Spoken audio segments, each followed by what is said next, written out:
I thought it was just another crowded ride home, but sometimes a bus carries more than passengers. It carries destiny. The heat was the first thing I remember from that afternoon, the kind that sticks to your skin like glue, seeping into your bones, making every breath feel like fire. The African sun sat high above the city, unrelenting, burning through the smog and turning the tin rooftops into mirrors of blinding light. The smell of roasted groundnuts, fried plantains, and sweat blended together, thick in the air. By the time I reached the bus stop, my shirt clung to my back, soaked through. The bus screeched to a halt before us, its faded blue paint peeling, dents scattered across its sides like scars of too many journeys. Windows were cracked, patched with plastic sheets, and every seat already seemed filled before I even stepped inside. The conductor shouted over the noise, urging us to hurry, and I squeezed through, one hand gripping the rusted railing as bodies pressed against me from every direction. It was chaos. A baby cried somewhere near the back.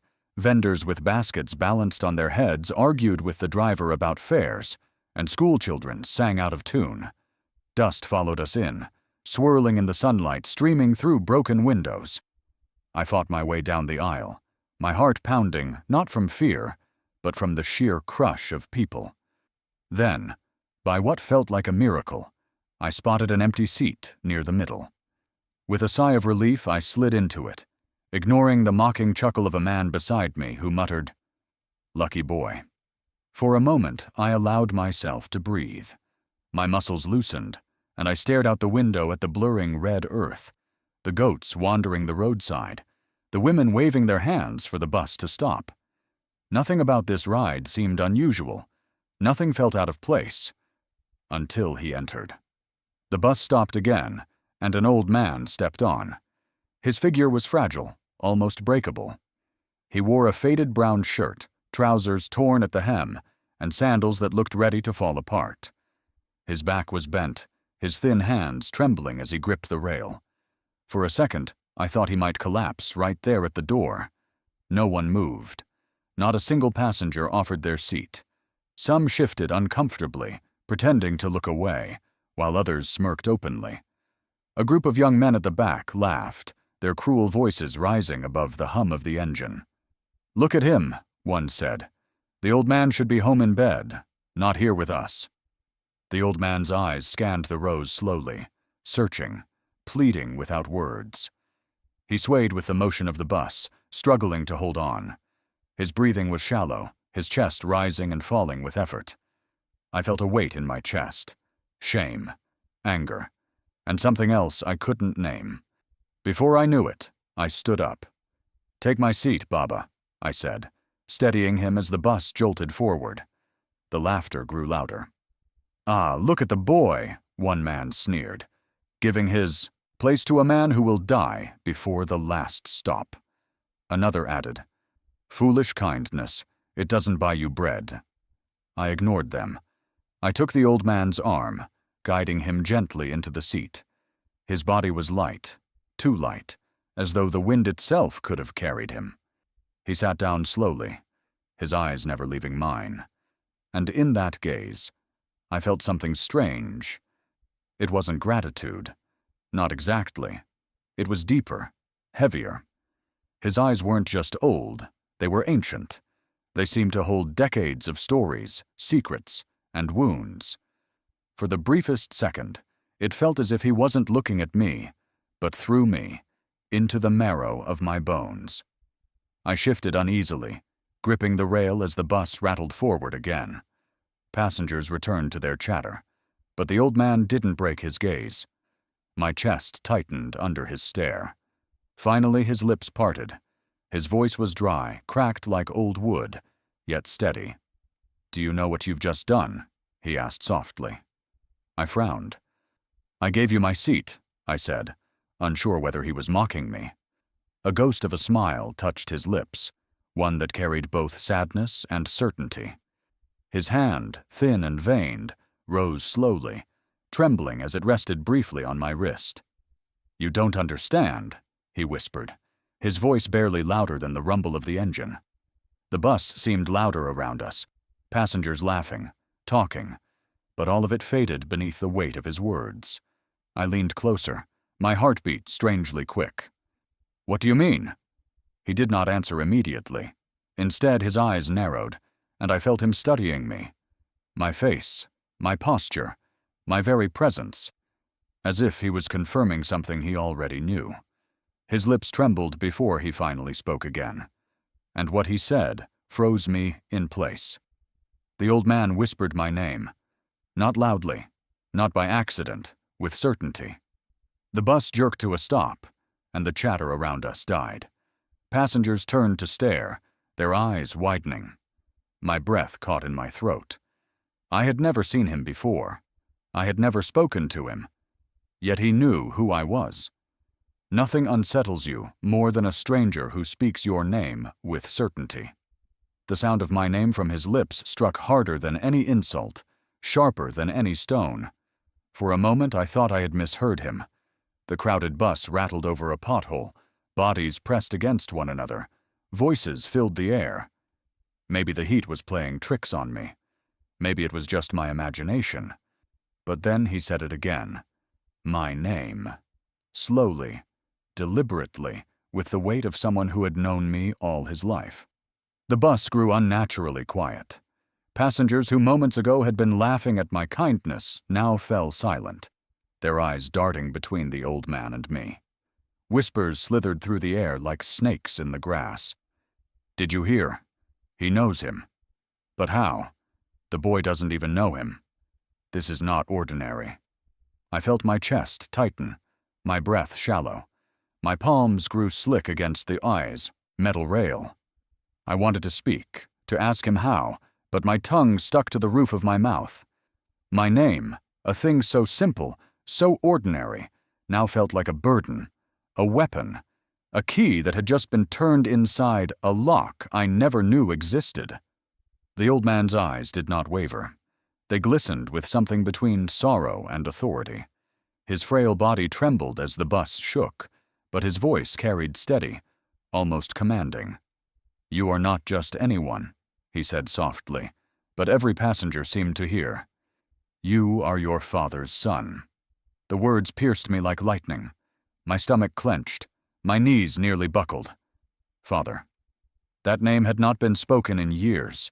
To me he was a ghost, a shadow, a memory my mother buried beneath silence. He had died when I was still young, leaving behind more questions than answers, more whispers than truths. And here was a stranger, fragile and hunched, announcing to the world what I had spent years trying to forget. "My father is gone," I muttered, shaking my head. "You must be mistaken." The old man leaned forward, his thin hand gripping my wrist with surprising strength. His eyes, deep and unwavering, locked onto mine. "Gone, yes, but not forgotten, and his blood flows in you." A murmur ran through the bus. Some passengers averted their eyes as if they'd overheard something forbidden. Others leaned in, eager to catch every word. Even the children had fallen silent, their wide eyes darting between us. I swallowed hard, my throat dry as dust. "Who are you?" I demanded, though my voice cracked with fear more than anger. He tilted his head, studying me as if weighing whether I was ready for the truth. Then, in a voice that sent chills crawling down my spine, he said, "I am the one who has been waiting." The words made no sense, yet they carried weight. Waiting for what? For me. The bus lurched around a bend, tossing passengers against one another. Still, his hand never loosened on my wrist. His grip was iron. I tried to pull away, but he tightened it, his frail frame belying strength that seemed impossible for someone his age. "Listen carefully," he whispered. "Your life will never be the same at the last stop." The last stop. His words echoed in my head, heavy, final, terrifying. I looked at him, searching for answers, but his expression remained unreadable, calm, almost resigned, as though he had already seen what was coming. Whispers rose again among the passengers. "What does he mean?" "Last stop. What will happen there?" "This boy. Who is he really?" The tension in the bus grew thick, pressing down on my chest. I felt exposed, as though every eye saw not just me, but a secret I hadn't known I carried. Finally, I forced myself to speak. "You keep talking about my father. You say you know me. If that's true, then tell me. What do you want from me?" For the first time, the old man's lips trembled into a faint smile. It wasn't warm. It wasn't cruel. It was something in between, something weighed down by memory. He leaned closer, so close I could feel the heat of his breath against my ear. "I want nothing from you," he whispered, "but I owe your father, and debts must be paid." I shivered, my body cold despite the heat pressing through the broken windows. 1,000 questions clawed at my mind. What debt? Why me? Why now? But before I could speak again, his frail hand left my wrist and rose to my shoulder.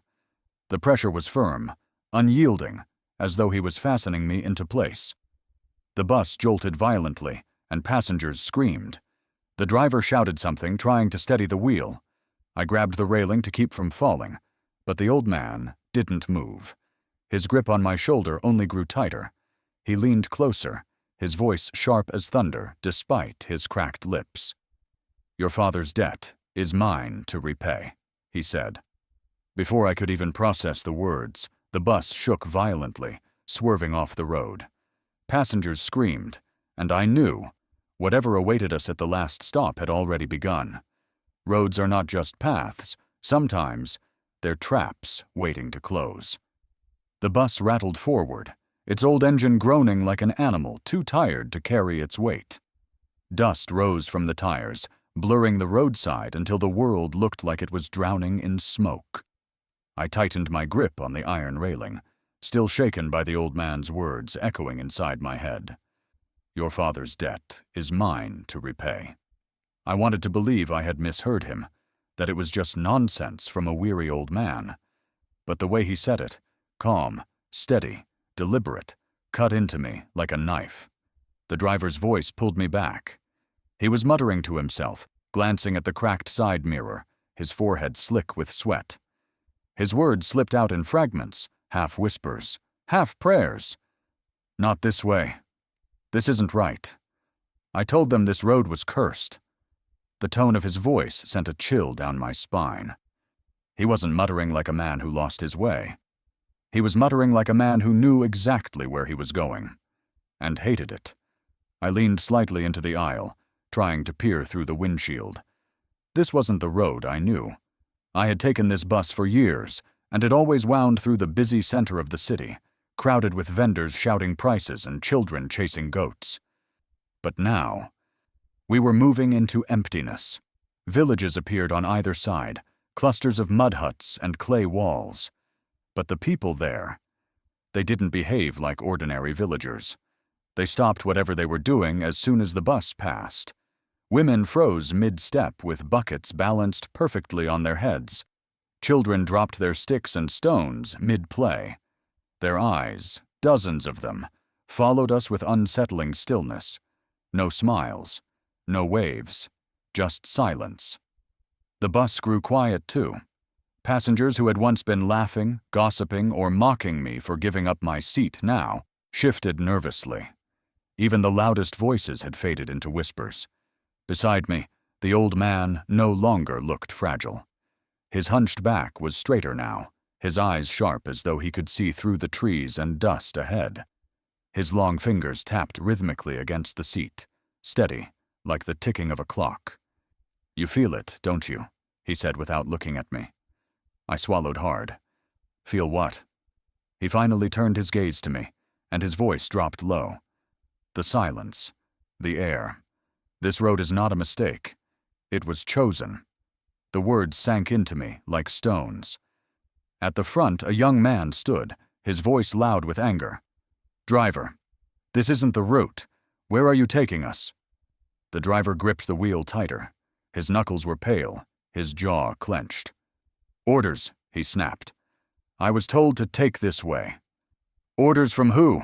the young man shouted. "We paid you to take us home, not into the wilderness." The driver didn't answer. His silence was worse than words. I glanced again at the villagers outside, watching as though they knew exactly what was about to happen. Their stares pierced the bus windows like spears. A woman held her child close, whispering something into his ear as the bus passed, as though warning him to remember what he saw. My heart pounded. Something was wrong. Something was coming. The old man leaned closer, his cracked lips brushing the air near my ear. "Your name was spoken. Do you know what that means?" I shook my head, fear gripping my chest. "It means the road has already recognized you," he whispered. "It will not let you pass without trial." My breath caught. His words felt heavy, final. Suddenly, the bus slowed. Murmurs spread among the passengers. Everyone craned their necks to see what was ahead. Through the dirty windshield, I saw the road stretch out, wide, barren, lined by tall, dark trees. The sun seemed weaker here, swallowed by a haze that made the air thick and strange. And across the road, lined in perfect formation, were vehicles. Black SUVs. Their polished metal gleamed under the dull light, each one identical, engines rumbling low like predators waiting to pounce. They were positioned to block the road completely, leaving no space for the bus to pass. The driver slammed the brakes. The bus screeched to a stop. Passengers screamed as bodies collided, bags toppled, and a baby began wailing. Dust billowed through the broken windows, stinging my eyes. My hands shook as I clung to the railing. My mind screamed for explanation, for logic. For some ordinary reason this could be happening. But deep inside, I already knew. This wasn't ordinary. This wasn't chance. The old man closed his eyes briefly, whispering something under his breath in a language I didn't understand. His hand tightened on my arm. "Do not move," he whispered fiercely. Through the dusty windshield, I saw SUV doors open in unison. Men in dark suits stepped out, their faces stern, their movements precise. Their eyes scanned the bus like hawks hunting prey. Then one of them raised his hand and pointed straight at me. And in that instant, I realized the road had not led us astray. It had delivered me into their trap. Men in fine suits are harmless in offices, but terrifying when they stand on dusty roads. The bus sat frozen in the middle of the dirt road, its engine rattling like a dying breath. Dust from the sudden stop still hung in the air, curling around the broken windows. Passengers huddled in silence, their faces pale, eyes darting toward the row of black SUVs ahead. The vehicles looked unnatural against the red earth, like beasts from another world. Their engines purred low, steady, patient. Then, one by one, the doors opened. Men stepped out. They wore dark suits, perfectly pressed, their ties neat even in the heat. Their shoes, polished, shining, crunched against the dirt as though they had never walked on it before. Their faces were sharp, eyes hidden behind sunglasses, movements synchronized like soldiers. Each of them carried the same expression: cold, efficient, hungry. My heart thudded painfully in my chest. They didn't look like villagers. They didn't look like traders or passers-by. They looked like predators. A murmur rippled through the bus. Mothers pulled children close. Men clenched their fists, though they had nothing to fight with. A woman began to cry softly, her tears streaking the dust on her face. Then one of the suited men raised his hand. Immediately, the others fell into formation, spreading across the road like a wall. His voice, when it came, was smooth, accented, and commanding. "That's him," he said, pointing directly at me. "Take him alive." The words slammed into me harder than the heat, harder than the silence of the watching villagers. I staggered backward, gripping the railing. Passengers gasped, their eyes swinging toward me as though I had been unmasked as something dangerous, something cursed. "Why him?" someone whispered. "What's going on?" another muttered.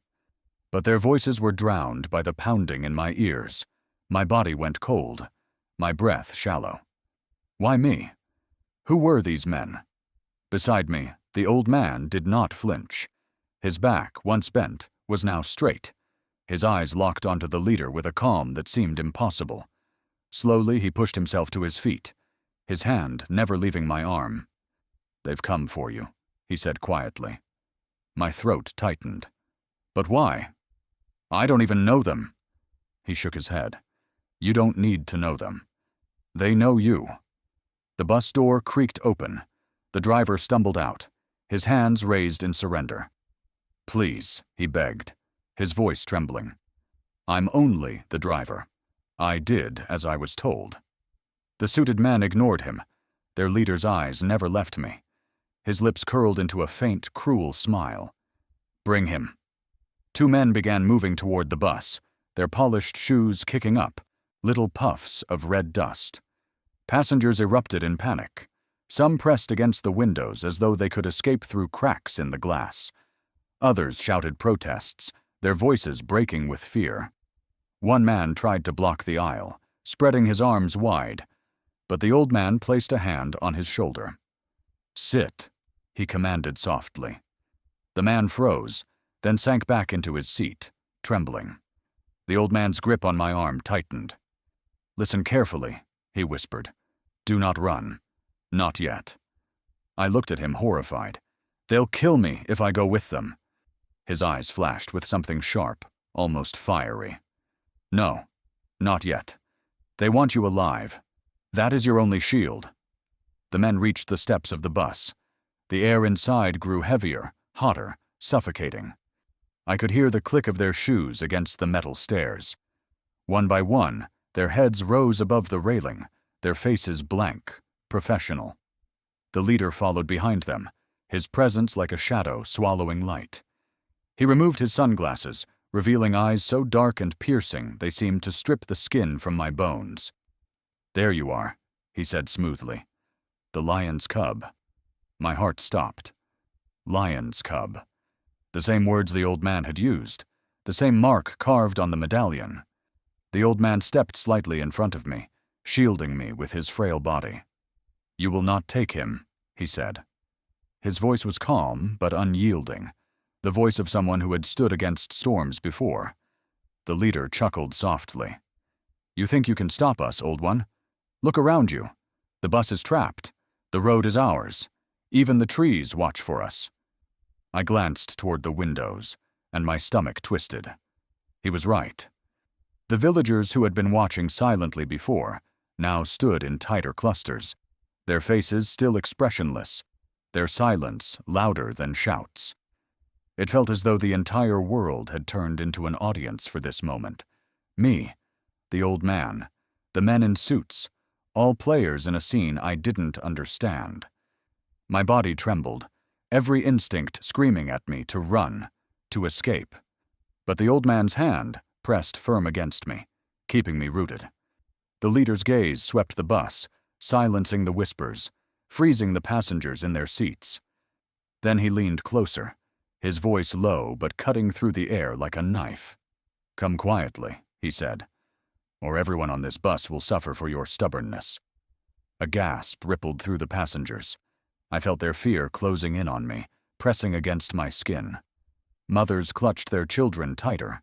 Men looked at me with desperation, as if begging me to obey, to save them. My chest heaved. Sweat poured down my back. My mind screamed in chaos. The old man leaned close, his whisper steady against my ear. "This is the moment your father prepared you for." I stared at him, my body trembling. Prepared me for what?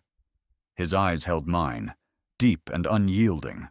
For the shadows. The men in suits closed, in their guns hidden, but their intent clear. The leader's eyes burned into me, his hand outstretched. Passengers held their breath, waiting for me to surrender. And then, as the dust swirled outside, I realized I had no choice. The shadows had already chosen me. Fear doesn't ask questions. It just makes your legs run. The bus was a cage, and the shadows were closing in. The suited men stepped further inside, their polished shoes crunching against the metal floor, their dark eyes locked onto me. Passengers shrank back, some praying, others too terrified to move. The leader's voice still hung in the air, cold and sharp. "Come quietly, or they all suffer." My knees trembled. My lungs burned. I wanted to scream, to protest that I wasn't who they thought I was, that they had made some mistake. But before I could speak, the old man's frail hand suddenly gripped my arm. "Now," he barked, his voice sharper than I had ever heard it. Before I understood, he yanked me toward the back of the bus. The move was so sudden, the suited men hesitated. The passengers gasped as the old man, bent and fragile only moments ago, hurled his elbow into the cracked back window. The glass, already weakened by years of rattling roads, shattered outward with a piercing crack. Shards sprayed into the dust outside, glittering in the fading light. "Go," he commanded. Gunfire exploded. Bullets slammed into the metal walls of the bus, sparks flying, passengers screaming. A woman shielded her child with her arms. Men ducked under seats, shouting prayers. The air filled with the deafening roar of gunshots and the acrid smell of gunpowder. The old man didn't flinch. With surprising strength, he shoved me through the broken window, the jagged glass cutting into my arms as I fell into the dust outside. My palms scraped the earth. My chest heaved, but there was no time to breathe. He landed beside me a second later, faster than his frail body should have allowed. "Run!" he shouted, dragging me to my feet. We sprinted. The dry fields stretched before us, endless and open, the tall grass whipping against my legs as I stumbled after him. My lungs screamed for air, each breath scraping my throat raw. Dust billowed with every step, choking me, filling my eyes with tears. Behind us, the sharp crack of rifles split the air, bullets whistling past my ears. One struck the earth near my feet, kicking up a spray of dirt. I wanted to collapse. My body was not made for this. But the old man, impossibly, ran like someone half his age. His back, once bent, was now straight, his legs moving with purpose, his hand pulling me forward whenever I faltered. He moved as though he knew this land intimately, weaving between ridges and thorny shrubs that threatened to trip me at every step. How are you doing this?" I gasped, stumbling, my chest burning. "Strength comes when fear is real," he snapped. "Keep moving." The field stretched endlessly, but the gunfire behind us never faded. I risked a glance over my shoulder and saw dark figures spilling from the SUVs, their suits flapping as they pursued, their rifles glinting in the sun. They were relentless, their shouts cutting through the chaos. "Don't let him escape! The boy is ours!" Terror jolted through me like electricity. My legs found new strength, pushing me faster, though every muscle screamed in agony. We veered suddenly, the old man pulling me toward a ditch hidden beneath the tall grass. We slid down, mud clinging to our clothes, the sharp smell of wet earth filling my nose. I pressed flat against the ground, gasping, my body trembling. Above us, the gunmen's footsteps thundered past, their shadows cutting across the grass. For a moment, I thought we had escaped. My heart pounded in my throat, hope sparking faintly. But then the old man shook his head. "No," he whispered. "This is only the beginning." He stood, pulling me up again, and we darted through another stretch of fields. The ground was uneven, stones hidden beneath the grass bruising my feet. Sweat poured down my face, stinging my eyes, but I didn't dare slow. Minutes blurred into eternity. The world shrank to the sound of my labored breathing, the slap of my sandals against the earth, and the steady, unyielding pull of the old man's hand. Finally, through the haze of dust and exhaustion, I saw it. A wall, not a natural wall, but one of stone, high and weathered, partially hidden by thick brush. A wooden gate stood in its center, reinforced with iron, its surface carved with patterns that looked ancient. Lions, spears, shields, circles of fire. The old man's pace quickened. His voice, though ragged, carried triumph. "We're here." He pushed me toward the gate and banged against it with his fist. For a second, nothing happened. My chest sank. Had he brought me to another trap? But then, the gate creaked open. Inside, armed guards stood in formation. Not men in suits, but men dressed in traditional warrior garb. Leather straps, red and black cloths tied around their waists, spears glinting in their hands. Their faces were stern, their eyes sharp. But when they saw the old man, their expressions changed instantly. They straightened, raising their fists to their chests in salute. "Elder Cato," they said in unison, their voices deep and respectful. I froze, stumbling to a halt. My mind reeled. Elder? Salute? This fragile man, mocked on the bus, now stood before me as someone honored, someone revered. Who was he? The gate slammed shut behind us, cutting off the sight of the gunmen in the fields. I staggered, gasping for breath, my body weak with exhaustion. The guards surrounded us, their spears gleaming, but their eyes fixed only on him. And in that moment, as they bowed their heads and called him Elder Cato, I realized I had not been running beside a helpless stranger. I had been running beside a man of power. A beggar can be a king in disguise, and I was about to learn that truth. The heavy wooden gates closed behind us with a deep thud, cutting off the shouts and gunfire outside. My body trembled with exhaustion, my lungs burning from the run.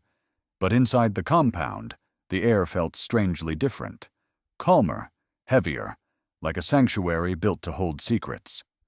I stumbled forward, still clutching my ribs, when I saw them. Warriors. Dozens of them stood in formation across the courtyard, their spears upright, their eyes unblinking. They wore crimson cloth tied across their chests, beads around their necks, and leather sandals strapped tight against their calves. They were not soldiers from any modern army, yet their presence radiated discipline, unity, and power. Behind them rose walls carved with ancestral symbols, lions roaring, baobab branches twisting into circles, masks with hollow eyes staring down. The air smelled of firewood, oil, and earth, as though centuries of history were pressed into this single place. And then I noticed the most shocking thing of all. They bowed, not to me, but to him.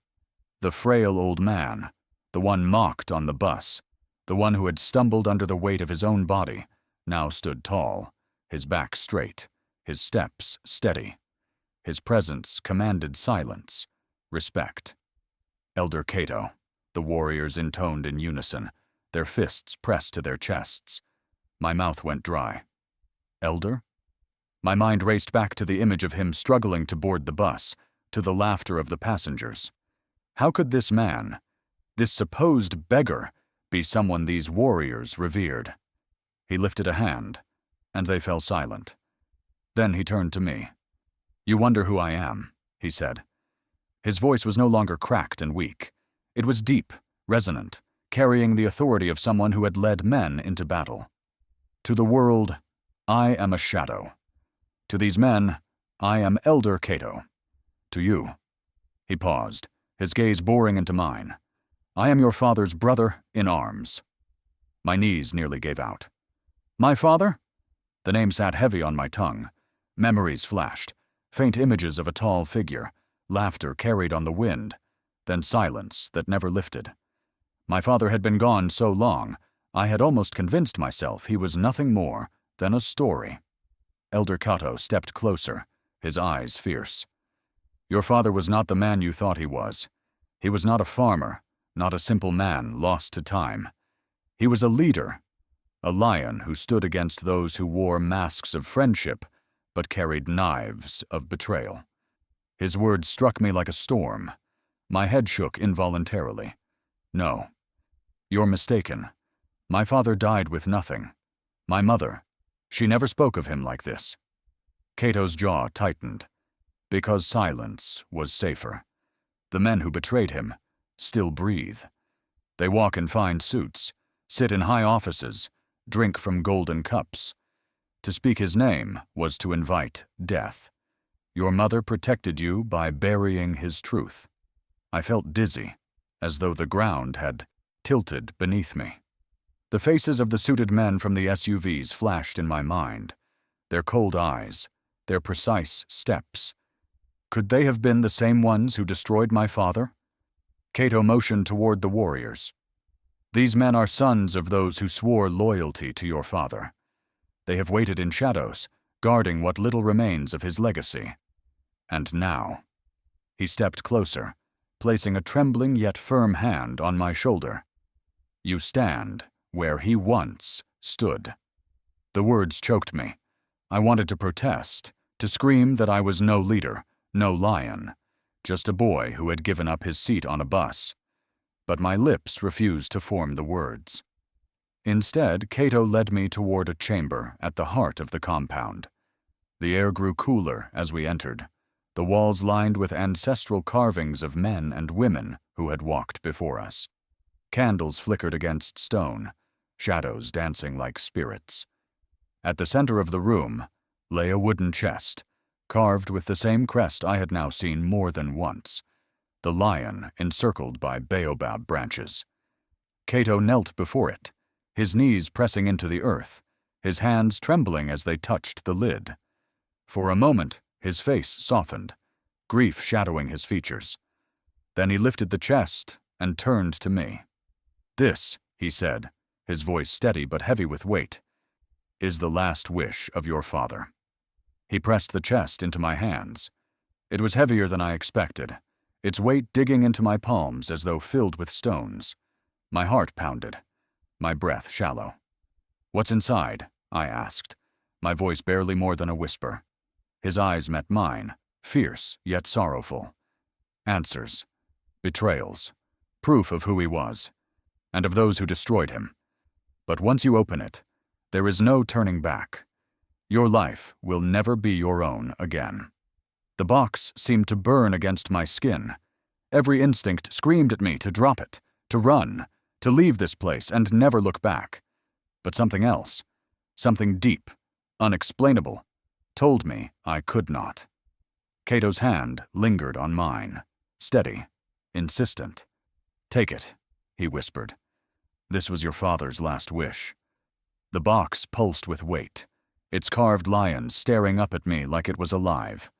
And as I clutched it to my chest, I felt it, the certainty that my life had just crossed a line it could never uncross. Boxes don't just carry objects, they carry truths that can crush you. The wooden chest sat heavy in my lap, its carved lion glaring up at me as if daring me to lift the lid. My hands trembled against the smooth surface, my breath shallow. The chamber was silent, the flickering of candles casting restless shadows across the ancestral carvings on the walls. Every pair of hollow wooden eyes seemed to stare at me, waiting, demanding. Elder Cato stood before me, his arms folded, his face grave. The warriors remained outside, their low chants muffled by stone walls, but their presence pressed in like a shield. "Open it," Cato said, his voice deep, resonant. My throat tightened. Every part of me wanted to delay, to breathe just a little longer before stepping into the unknown. But curiosity gnawed harder than fear. Slowly, I placed my thumbs against the iron latch. With a reluctant snap, it opened. The lid groaned as it rose, and inside lay a collection of documents, photographs, and folded maps, neatly preserved, untouched by dust or time. My hands hovered above them before finally lifting the first paper. It was a deed, thick parchment stamped with official seals. I squinted at the names, towns I had only heard whispered during long journeys, rivers I had once seen on maps at school. The land wasn't small patches. These were vast properties, fertile farmlands, riverside territories, even oil fields. The ink shone faintly in the candlelight, the signatures bold, the seals unbroken. Each one carried my father's name. My heart pounded. These belong to him?" Cato nodded slowly. "To him. And now to you." I shook my head, disbelief rattling inside me. My father had died with nothing. That was the story I had grown up with, the truth my mother had fed me to survive. But here, in my hands, lay proof of a legacy that stretched across nations. I flipped to the next bundle. Maps, carefully drawn, lines connecting villages to cities, paths through forests and valleys, some marked with red circles, others with black crosses. Not random scribbles, but codes, plans, routes of trade or perhaps escape. The weight in my chest grew heavier. And then photographs, faded, sepia-colored. My father stood tall in them, proud in finely tailored African suits, his crest pinned boldly on his chest. His smile was faint but steady, the kind of smile that carried both confidence and burden. But it wasn't him alone. I froze as I recognized faces. Men stood beside him, dressed in equal finery, men whose images I had seen on billboards, in newspapers, shaking hands with presidents, cutting ribbons at new banks. Some now sat in parliament, others owned corporations, their names whispered in power. They looked younger in the photos, but unmistakable. My father had once stood shoulder to shoulder with them. The candlelight flickered, and their smiles seemed to twist into sneers. My stomach turned. Kato's voice broke the silence. Allies who became enemies, brothers who turned traitors. They took his trust, his wealth, his vision, and when he stood against their greed, they destroyed him. I swallowed hard, my throat dry. And me? His eyes burned into mine. They never forgot you. You were hidden, yes, but blood cannot vanish. The moment your name was spoken aloud, they would come. And now. He gestured toward the documents. This proof makes you both heir and target. My palms grew slick with sweat. Each page felt heavier than stone, not just because of what it revealed, but because of what it demanded. My father's inheritance wasn't just land or wealth. It was a battlefield. The more I looked, the more it pressed down on me. The deeds shimmered like chains. The maps whispered of wars not yet fought. The photographs stared back like ghosts, reminding me of debts unpaid. I wanted to shove it all back into the box, close the lid, pretend none of it existed. But I couldn't. The lion crest carved into the chest glared too fiercely, as though daring me to reject it. My hands trembled. Why me? Why now? I'm not ready for this. Kato's jaw tightened, his voice sharp but steady. No one is ready to carry destiny. It carries you. Your father did not choose his war. It came to him. And now it has come to you. The air in the chamber grew heavier. My breath came faster, my chest tightening, as if the very documents were crushing me. For a moment I thought I heard it. A roar, deep and distant, echoing through my bones. The lion's roar. My father's blood reminding me who I was. I clutched the photographs to my chest, unable to let them go.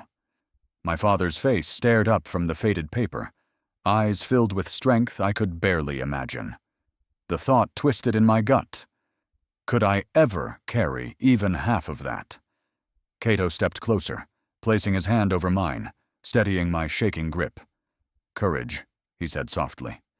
This inheritance is not curse nor blessing. It is both, and it is yours. The words pierced me, both comfort and burden. Before I could answer, before I could decide whether to embrace or reject what lay in my hands, the world itself seemed to explode. The ground shook violently, dust raining from the ceiling. The walls cracked, pieces of stone tumbling onto the floor. The candles flickered wildly, some snuffed out by the sudden rush of air. My ears rang with the deafening sound, the roar of fire, the shatter of walls, the echo of destruction. An explosion ripped through the compound, shaking it to its core. The chest slipped from my lap, documents scattering across the floor like frightened birds.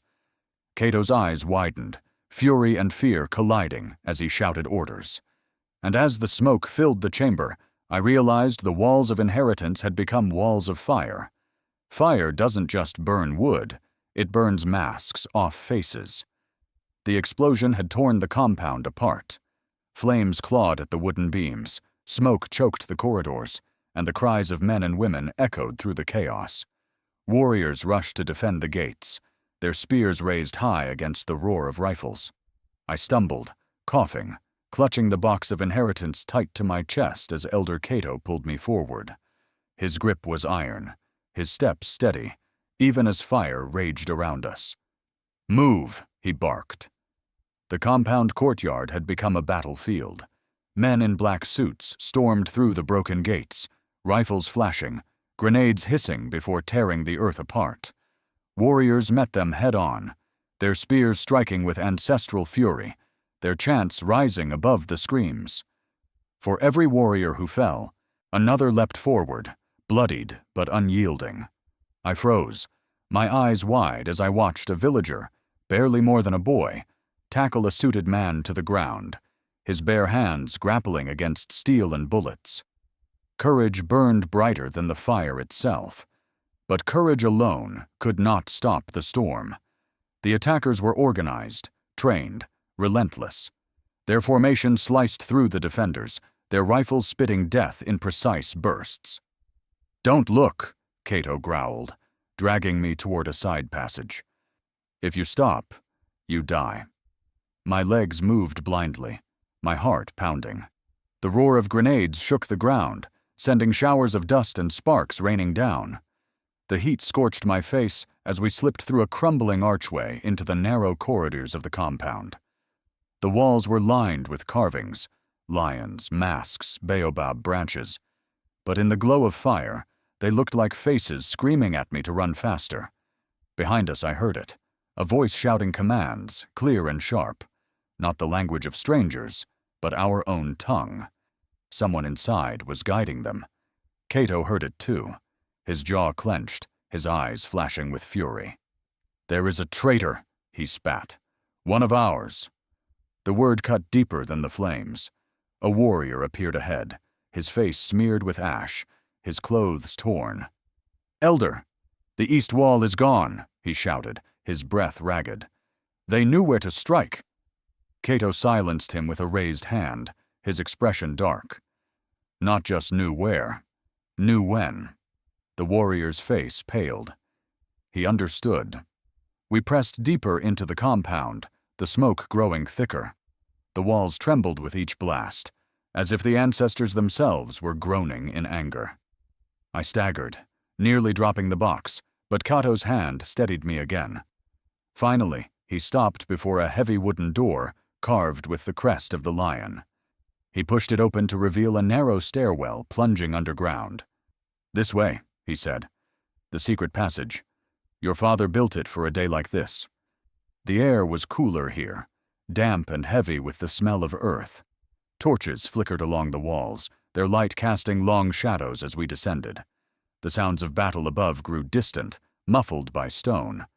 But one sound did not fade. Footsteps. Someone was following us. Cato's eyes narrowed. "Stay close," he whispered. His hand shifted to the dagger at his belt. We reached a wider chamber, the torchlight glowing brighter.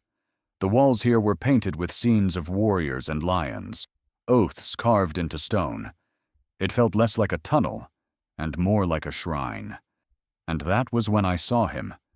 A figure stepped out of the shadows, his face illuminated by the flicker of flame. For a heartbeat, my lungs forgot how to breathe. It wasn't a stranger. It wasn't a faceless man in a black suit. It was someone I knew, someone I had once trusted. His eyes met mine, cold and sharp, no longer hiding what he had buried behind smiles. His lips curled into a smirk that made my stomach twist. The torchlight revealed the traitor's face, familiar, unforgettable. My chest tightened as recognition stabbed me harder than any blade. This was no enemy from the outside. This was one of us, and he had sold us into fire. Watching someone choose death for you is a burden that never fades. The tunnel shook with every explosion above, dust raining from the ceiling like falling ash. My lungs burned. My legs staggered beneath the weight of the sealed box pressed tight against my chest, but Elder Cato's hand on my back kept me moving. His eyes were fierce, his steps steady, even as the earth trembled beneath us. Behind us, the traitor's laughter still echoed faintly. His betrayal was a knife I could not pull free, and its wound cut deeper with every step. Yet Cato did not falter, his jaw tight, his gaze fixed ahead.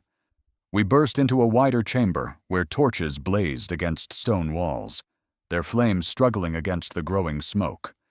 Here the tunnel split into two paths, one narrow, descending into deeper darkness, the other wide, slanting upward toward a faint glimmer of night. Cato halted. For the first time since we had entered the passage, he turned fully toward me. "Listen to me," he said, his voice heavy, deliberate. His hand gripped my shoulder with iron force. "You must take the crest and leave this place. Go deeper, through the narrow path. It will lead you beyond their reach." I shook my head violently. "No, I can't leave you." "You must," he thundered, his eyes burning. "This fight is not yours yet. If you stay, both of us die, and the lion's blood ends here. But if you go—" His voice broke slightly, the first crack I had ever heard. "If you go, then your father's sacrifice, and mine, will not be in vain." Tears stung my eyes, blurring the torchlight. My lips trembled. "Elder, please come with me. We can both escape." His face softened for just a heartbeat, the shadow of a weary smile passing across it. "Escape? My boy, I have lived my life. I have carried this fire longer than you can imagine. The time has come to pass it on." Before I could argue again, footsteps thundered behind us. Shadows stretched along the walls as armed men poured into the chamber, rifles raised, their eyes glinting with merciless hunger. Cato drew his dagger, its blade flashing in the torchlight. His back straightened, his chest rose, and in that instant, he was no longer the frail old man I had met on the bus. He was a lion in flesh, roaring defiance before the hunt. "Run," he bellowed. I froze, torn between terror and loyalty, but then the first shot cracked through the chamber, stone chips exploding from the wall beside me. Cato shoved me hard toward the narrow tunnel, his voice roaring above the gunfire. "Go. Carry the crest. Live." I stumbled into the darkness, clutching the box so tightly, my knuckles ached. Behind me, the chamber erupted in chaos. Shouts, gunfire, the clash of steel against rifles. Cato's roar shook the tunnel, a sound that carried not just fury, but centuries of resistance. The walls trembled, dust choking my lungs. But I kept running. My ears rang with the deafening battle, my heart breaking with every echo. I wanted to turn back, to fight beside him, but his command thundered louder than my fear. Deeper and deeper I ran, the tunnel collapsing in fragments behind me. Stones crashed, smoke thickened, torches sputtered out. My breaths came ragged, my legs numb, but I could not stop. Not while his voice still roared behind me. Then suddenly, the roar faded. For one breathless moment, silence pressed in. The clash, the cries, the defiant shouts, all gone. I stumbled to a halt, chest heaving, tears stinging my eyes. I pressed my back against the damp stone, clutching the box to my chest. Cliffhanger, 4 upwards 5 lines. Then his voice vanished into silence, swallowed by fire and dust. The tunnel quaked one final time, the ground splitting beneath my feet. I cried out his name, but only echoes answered me. And in that crushing stillness, I knew Elder Cato, the last shield of my father's legacy, was gone. 10. Return to the city, 1,250 words. Hook, suspenseful start. Cities bury secrets in noise, but whispers crawl back like ghosts.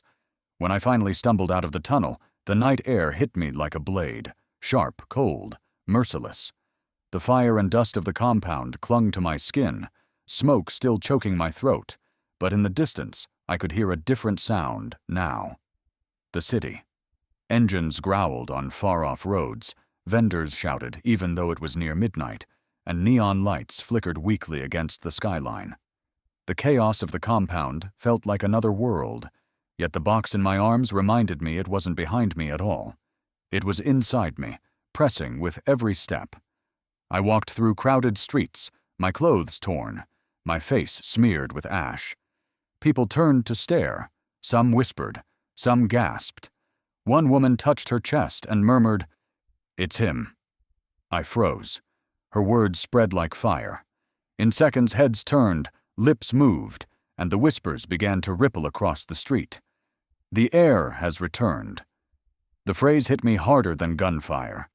The same people who had ignored me on buses, who had brushed past me in markets, now stared as though I carried lightning in my veins. Some faces showed awe, others suspicion, and in a few eyes, fear. I clutched the box tighter, its weight digging into my ribs. My steps quickened, weaving through the crowd, but the whispers followed. They weren't loud, just threads of sound, but they wrapped around me like chains. The son of Cato's brother. His father's bloodline. The lion's cub. The city's noise was no longer comforting. Every honk of a taxi horn, every call of a street vendor, every bark of a dog. It all blended with those whispers until I felt suffocated. And worse, I saw them. Black SUVs prowled the intersections. Men in suits stood at corners, pretending to buy roasted maize or check their watches. But their eyes moved too carefully, scanning every face. I ducked into an alley, my heart pounding. But even there, shadows lingered. A pair of men leaned against the wall, speaking softly into radios. They were everywhere. I pressed my back against the damp brick wall, clutching the box so tightly my fingers went numb. My father's inheritance, land, wealth, truth. It felt less like a gift, and more like a curse. Every step I took in the city was another risk of being seen, of being caught. And yet, another weight pressed into me too. Responsibility. The villagers' chants echoed in my ears, the warriors' defiance, Cato's last roar before the silence. Their blood had bought me this chance to survive. If I ran now, if I abandoned this legacy, their sacrifices would burn into nothing but ash. I couldn't decide what terrified me more, carrying the box or dropping it. The city swallowed me deeper. Neon lights flickered above shops selling second-hand clothes, roasted fish, and bootleg DVDs. Motorbikes whizzed past, leaving trails of dust. Somewhere a preacher shouted into a microphone about sins and redemption, his voice cracking through faulty speakers. And then, a hand grabbed me. I spun around, almost raising the box like a weapon, when I saw her. An older woman, her scarf tied tightly, her eyes darting nervously over her shoulder. Her grip was firm, her voice a whisper sharp as glass. "They're already waiting at the last stop." My breath caught. The words hit me like a prophecy. Her fingers dug into my arm, her eyes wide with urgency. "The last stop," she repeated, her voice trembling. "They've set the trap for you there." The crowd moved around us, oblivious, but my heart froze in my chest. I hadn't told anyone where I was going. So how did she know? I thought the last stop was the end of a bus ride, but it was the beginning of war. The city bus terminal pulsed with noise and movement. Engines coughed black smoke into the air. Vendors shouted over one another to sell roasted groundnuts and bananas. And children darted between the rows of parked buses, chasing each other through clouds of dust. But as I stepped into the station carrying the box, I felt something shift. The noise dimmed. Conversations faltered. Heads turned. Whispers spread like fire in dry grass. "That's him. The lion's bloodline. Kofi's son has returned." My stomach tightened, but my steps did not falter. For the first time, I didn't try to hide the box. I clutched it openly, letting the carved lion crest catch the glow of the overhead lights. If the city wanted to whisper, let it whisper the truth. The terminal grew heavier with every step I took. Men lowered their cigarettes. Mothers hushed their children. Even the bus drivers, leaning lazily against their vehicles, straightened when they saw me. It wasn't recognition of my face. It was recognition of my blood. And then, someone spoke my father's name. Kofi Mensah. The sound rippled through the crowd. More voices joined, first cautious, then bold, until the entire terminal buzzed with his name. I felt my chest ache, as though he were alive again, standing beside me. For a moment, I wanted to run. The fear of being consumed by their eyes, their hopes, their desperate belief that I could be more than myself. It threatened to crush me. But then I remembered Elder Cato's roar, his last stand against the fire. I remembered the villagers who had thrown themselves against rifles and grenades. I remembered the young man who had leapt in front of a bullet for me. Their blood demanded I stand. I stopped in the center of the terminal, lifted the crest high into the air, and let its golden surface blaze against the dim light. Gasps spread like lightning. Some people dropped to their knees. Others lifted fists into the air. The whispers turned into chants. The air. The air. The air. My heart thundered. Fear still gnawed at me, but it was drowned by something greater. Resolve. For the first time since this nightmare began, I did not feel like prey. I felt like a voice that could no longer be silenced. I shouted above the roar of the crowd, my voice cracking but loud enough to echo across the terminal. I am Kofi Mensah's son. His name does not die. His enemies will not bury him. The crowd erupted. Cries of defiance and hope filled the air, so loud the ground seemed to vibrate with their fury. A woman waved her scarf like a banner, young men pounded their chests, and children shouted the name Mensah as if it were a battle cry. But even as hope surged, dread crept in. Engines. Low, rumbling, deliberate. I turned toward the main road just as headlights cut through the dust. Black SUVs rolled in, larger and sleeker than the ones before. Their windows were tinted, their tires grinding against gravel like the jaws of beasts. The chanting faltered. Mothers pulled their children close. Men clenched fists, but their eyes flickered with fear. One SUV stopped at the edge of the terminal, then another, then another. Doors opened with military precision. Men in suits stepped out, rifles gleaming beneath the dim light. And this time, there were more of them, twice as many as before. Their formation was tighter, their movements sharper, their faces colder. The crowd's chants died into silence. Engines rumbled as the SUVs fanned out, surrounding the terminal like wolves circling prey. Doors slammed, rifles lifted, and their leader stepped forward with a smirk that froze my veins. The air grew so quiet I could hear my own heartbeat. This was no chase anymore. This was war, and they had come prepared to finish it. Change doesn't arrive softly. It tears everything apart before remaking you. The bus terminal became a battlefield. Engines roared, rifles clattered, and shouts ripped through the night as the black SUVs fanned out like predators surrounding their prey. The air stank of gasoline and gun oil. People screamed and scattered, mothers clutching children, vendors abandoning their stalls, baskets of cassava spilling onto the dust. I clutched the crest in one hand, the sealed box pressed to my chest, as if both were anchors keeping me from collapsing under the storm. The first shot cracked like thunder. A man near the edge of the crowd fell, his blood spilling into the red earth. For one frozen second, silence followed. And then, chaos. Men surged forward with machetes, wooden sticks, even stones, refusing to bow before the rifles. Their chants turned into war cries. Women ululated, their voices piercing the air like ancestral drums. The enemy fired again, bullets slicing through dust and bodies, but the people did not scatter. They pressed forward, anger greater than fear. The terminal transformed into a war zone. Buses became barricades. Fruit stalls turned into shields. The red earth ran dark as blood mixed with dust. I stumbled through the chaos, torn between terror and awe. I had never seen courage like this. Ordinary people standing against armored men. Yet with every scream, every body that fell, guilt carved deeper into me.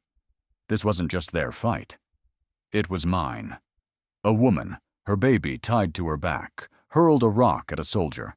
A boy barely older than 12 swung a stick at a rifle. An old man collapsed from a bullet, but before he hit the ground, 2 others had already taken his place in the charge. It was madness. It was bravery. It was destiny unfolding in blood. A hand grabbed me. It was the woman from before, the one who had whispered at my arm. Her face was streaked with dust and sweat, but her eyes blazed with urgency. "Lift it!" she shouted. I blinked, dazed. "What?" "The crest!" she screamed over the gunfire. "Lift it! Show them who you are!" My chest heaved. My hands trembled.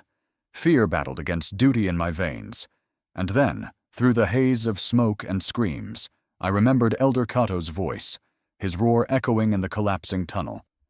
"Carry the crest. Live." My hands rose.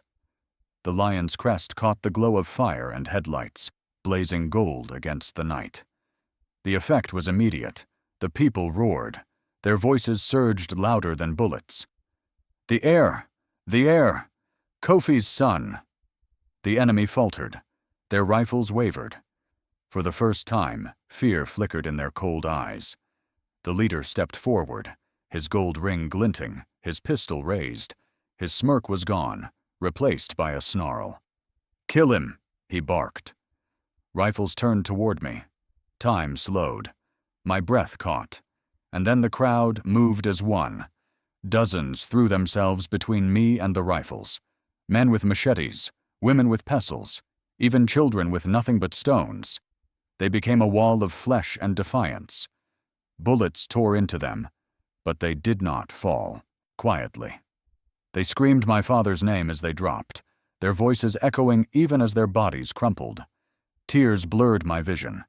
My hands shook as I held the crest higher, my throat raw as I shouted, "Kofi Mensah's blood lives." The roar of the people swallowed the gunfire. They surged like a tide, overwhelming the soldiers, tearing rifles from their hands, smashing SUVs with rocks and fire.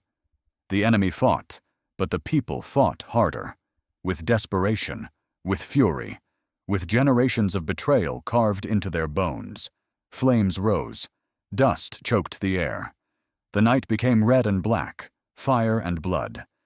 Through it all I stood in the center, the crest blazing above me. And for the first time, I felt it fully. Not just fear, not just burden, but destiny. I wasn't leading them. They were leading me. Minutes felt like hours. The terminal shook with war until at last engines roared again. The remaining SUVs screeched into retreat, their tires spitting gravel as they vanished into the night. Silence followed. The crowd stood heaving, wounded, bloodied, but unbroken. The cries of the dead lingered, but so did the chants of the living. The air. The lion's blood. I lowered the crest slowly, my arm trembling with exhaustion. My chest burned with grief, my eyes blurred with tears. The ground was littered with bodies. Villagers, vendors, men and women who had laid down their lives not for gold, not for land, but for a name. My name. The guilt pressed heavier than the box in my arms. But alongside it, something else rose. Resolve. I thought of the old man on the bus, the moment I had given him my seat. I thought of how his eyes had fixed on me with that unsettling weight, how he had whispered my name as if it were more than syllables. That moment, so small, so ordinary, had been destiny's doorway. I thought of Elder Cato, his last roar in the fire, his sacrifice sealing my path. His voice still thundered in my ears. Live. Carry the crest. And now, here I was, alive, carrying it. Not because I deserved it, but because others had given their blood for me to stand. As the dust settled and silence spread, the crowd turned their eyes to me. Hundreds of faces, raw with grief, fierce with hope, waiting. My name rolled across their lips again, louder, steadier, until it filled the night like a drumbeat. I clutched the crest to my chest, my breath trembling. And in that moment, I understood. My life no longer belonged to me. It belonged to the story of my bloodline. If this story moved you, share your thoughts in the comments. I read every word. Your voice keeps these stories alive. Don't forget to like and share so others can feel this journey too. And if you love powerful tales of destiny, sacrifice, and hope, make sure to subscribe and turn on the bell. The next story is already waiting for you.